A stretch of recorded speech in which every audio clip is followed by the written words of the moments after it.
Hi there, welcome to this video. We're going to have a look at synapses. So synapses are where there's a junction between two neurons. So if we were to draw one neuron, say like this, and another neuron like this, the point where they join, there's actually a tiny little gap, and the little gap is called the synapse. Okay, so if this is our two neurons, let's just draw some dendrites. Okay, so the synapse would be, for example, just here, where there's a little gap in between them. Now, when we draw them, we always draw that the first neuron has a little bulb at the end, so it just gets a little bit wider. If I draw a little bit more detail on there. And the end of this is sort of like wrapped around it like that. So that hopefully gives you a bit more context as when we zoom in and we just draw that bit, that's how it fits in. Now, if we were to send a signal along here, the signal sent along a neuron as an electrical signal as something called an action potential. And then it needs to get across the gap. Now, getting across this little gap, across the synapse, relies on simple diffusion. We have these molecules called neurotransmitters. They diffuse across the gap, and then it triggers another action potential in the next neuron. We've got an electrical signal as an action potential in the next neuron, just there. So action potential along here.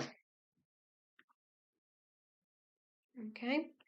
Then we've got, if we change colour, diffusion across that little tiny gap in the middle. And then we've got action potential again, being picked up and passed along here, which is this arrow here.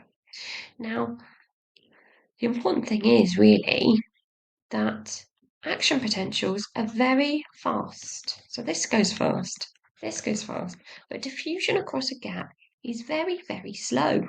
Okay, so it's the synapse that really slows down the nervous impulse when we're trying to send an impulse around the body. So the impulse is transmitted really quickly down the neurons as action potentials, but actually really quite slowly when it gets to a little junction. So we want as few junctions as possible.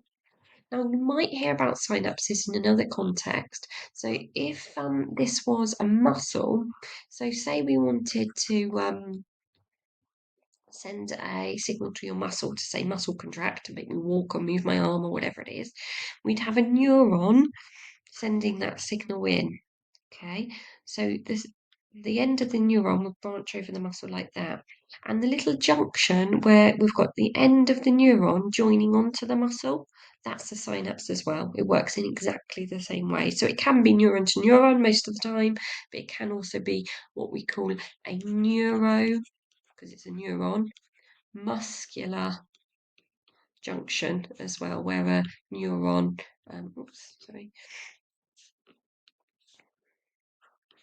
where the neuron joins the muscle, a neuromuscular junction. All right.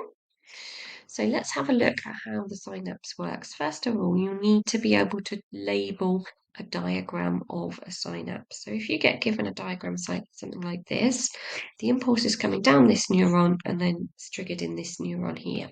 Okay, so that's the action potential in that one. That's the action potential in that one there. So this first neuron is before the synapse. This is the synapse, the little gap here. So we call this gap the synaptic cleft. Okay, the neuron before it is called the presynaptic neuron, and the neuron after it is called the postsynaptic neuron.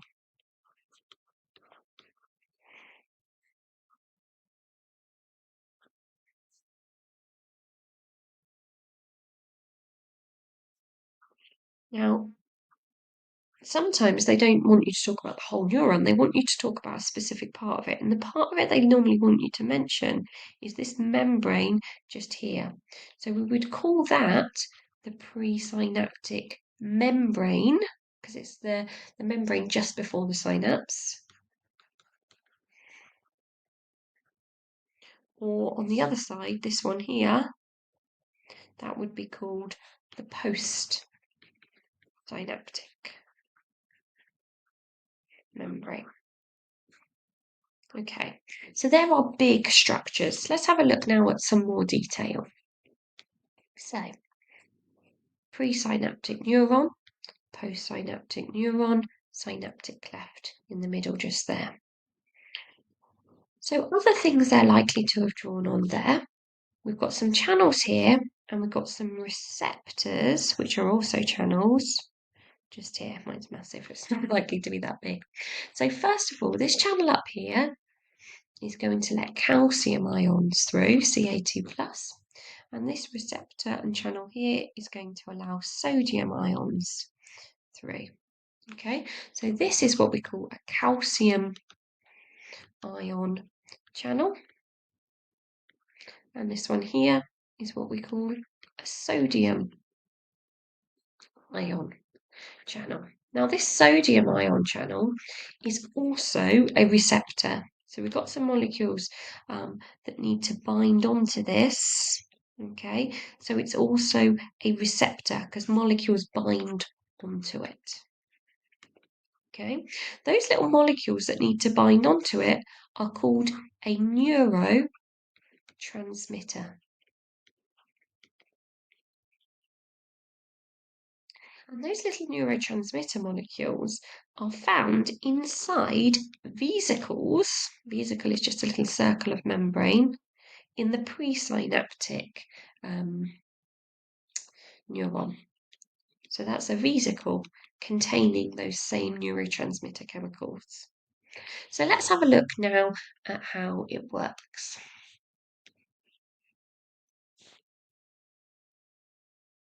So first of all, our action potential arrives at the end of our presynaptic neuron. That causes the calcium ion channels to open and calcium ions move into the presynaptic neuron. Sometimes this bit where it gets wider at the end is called a bulb. So you could say they move into the presynaptic bulb. That causes the vesicles containing the neurotransmitter to move to the presynaptic membrane. And when they fuse with the presynaptic membrane, they actually release these little neurotransmitters out into the cleft.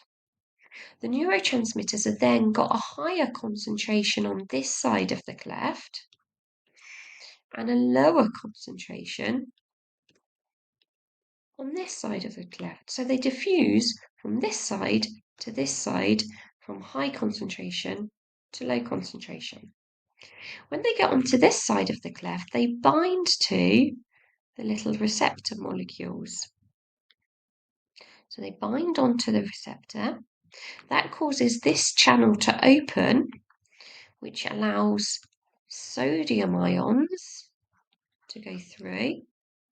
Now, sodium ions are positive, so at first, this membrane will be just inside the axon, just inside there, is going to be resting. So it's going to be at minus 70 millivolts.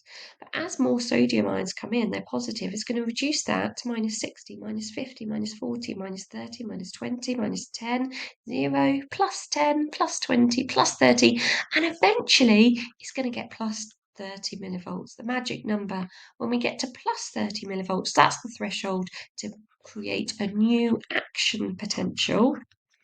And a new action potential is triggered, and it sends the impulse on its way down the next neuron, the postsynaptic neuron. So let's go through those stages one at a time. So number one, the action potential reaches the end of the presynaptic neuron. So imagine what that's going to look like. We can literally just draw an action potential coming in. Think about what that causes to happen next. So then it causes the calcium ion channels to open. and calcium ions move in. So the calcium ion channel opens, calcium ions move in. Think about what that causes to happen. Next thing is that this causes the vesicles containing the neurotransmitter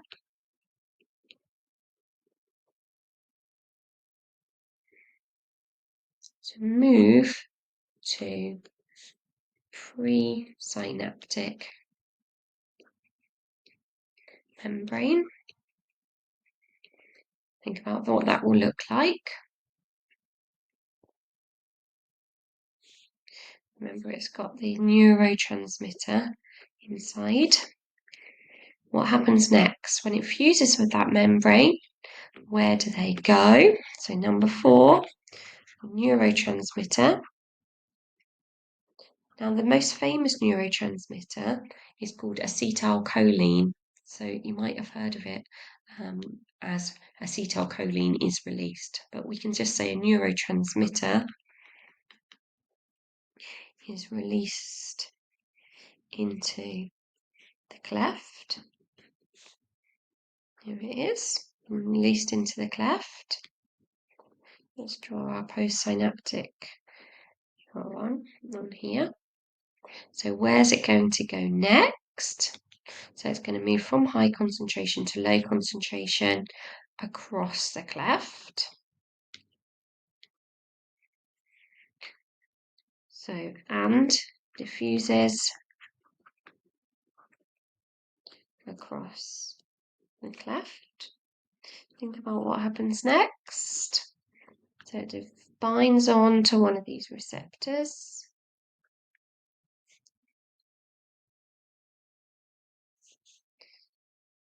So number 6 binds a receptor. What does that cause to happen?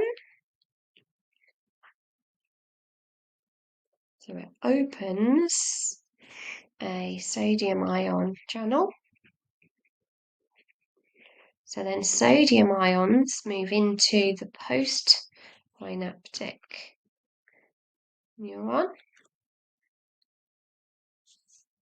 Number 7. So sodium ions move into the postsynaptic neuron. And finally, number 8 causes a new action potential. Okay. So that's synapses. That's how the message gets sent across the gap between 2 neurons or between a neuron and a muscle. And that's that video done.